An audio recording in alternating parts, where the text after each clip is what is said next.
आनंद मठ। आनंद मठ और ऋषियों की अनमोल धरोहर को संजोएं।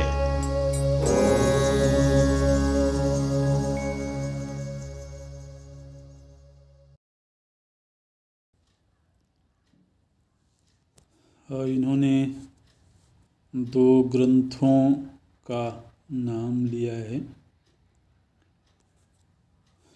वो ग्रंथ का नाम तो नहीं हम बोलेंगे, लेकिन बोलते हैं कि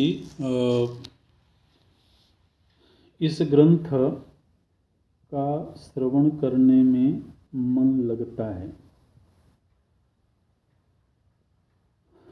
और दूसरे ग्रंथ का नाम लेकर के बोलते हैं कि इस ग्रंथ का श्रवण करने में उतना मन नहीं लगता है।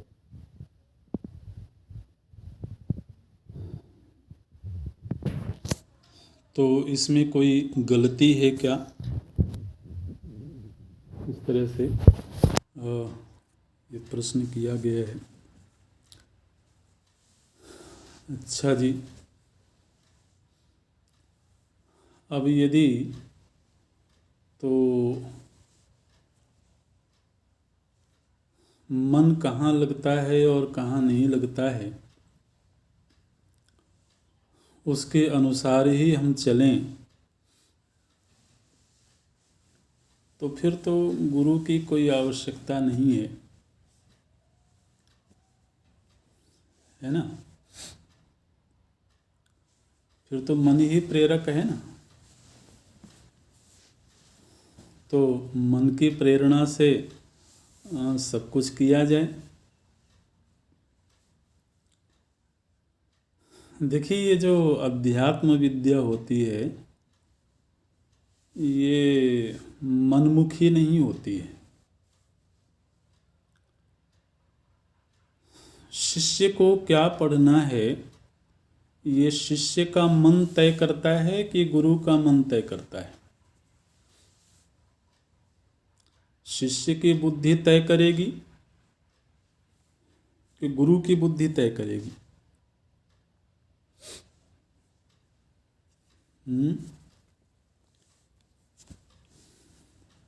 अध्यात्म विद्या को कोई फरमाइशी कार्यक्रम नहीं समझना चाहिए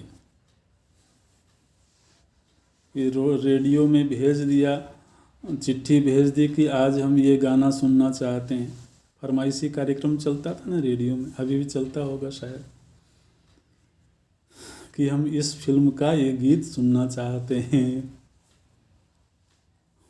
तो इसी तरह से गुरु जी के पास में संदेश भेज दिया कि हम ये ग्रंथ सुनना चाहते हैं। गुरु जी के कोई रेडियो नहीं है, कोई रिकॉर्डर नहीं है कि आप जो फरमाइश भेजोगे वो वहाँ चल पड़ेगी।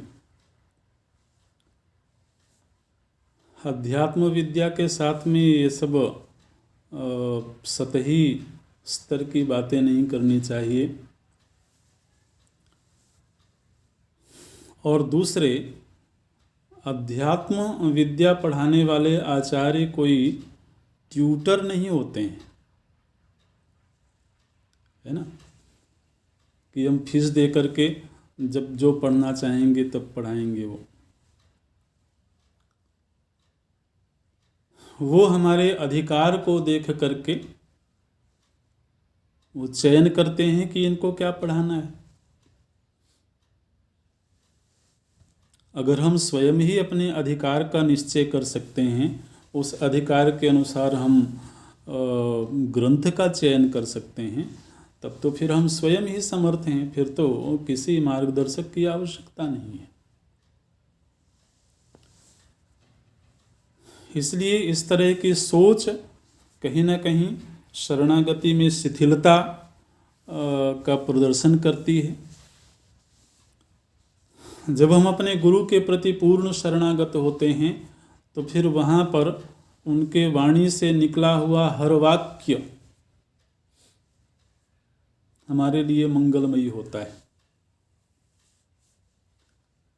उनकी हर वाणी हमारे मार्ग का पथ प्रदर्शक होती है। तो वहाँ पर ये चुनाव का विकल्प शिष्य के पास नहीं होना चाहिए। ये लौकिक विद्या में आप जरा सोचें, एक विद्यार्थी संगीत विद्या सीखने के लिए गया हो, गंडाबंध शिष्य बनता है, एक शिष्य अपने आचार्य का, अपने संगीत गुरु का, और वो कहे कि गुरुजी मैं तो केवल भैरवी राग सीखना चाहता हूँ, आप मुझे सीधे भैरवी राग सिखाइए,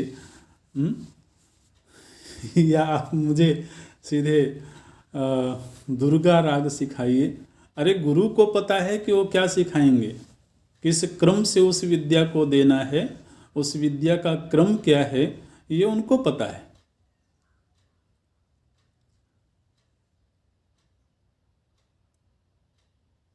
तो इसलिए इस तरह की विचार शैली ठीक नहीं है कि हमारा मन ये पसंद करता है, हमारा मन ये पसंद नहीं करता है। उस मन को मारने के लिए ही तो हम उनके मन का आश्रय हमने लिया था। अपने मन की वासनाओं को दलित करने के लिए ही हमने आचार्य के मन का आश्रय लिया, गुरु के मन का आश्रय लिया, क्योंकि वे प्रशिक्षित संस्कारित मन है। तो वहाँ जाकर के भी अगर हम अपनी ही फरमाइश रखते हैं तो ये एक तरह की अशिष्टता है, ये सोच सही नहीं है। ओम, यही पूरा करते हैं। ओम पूर्णमदः पूर्णमिदं पूर्णात् पूर्णमुदच्यते पूर्णस्य पूर्णमादाय पूर्णमेवावशिष्यते। ओम शांति शांति शांति। हरि ओम। श्री गुरुभ्यो नमः। हरि ओम।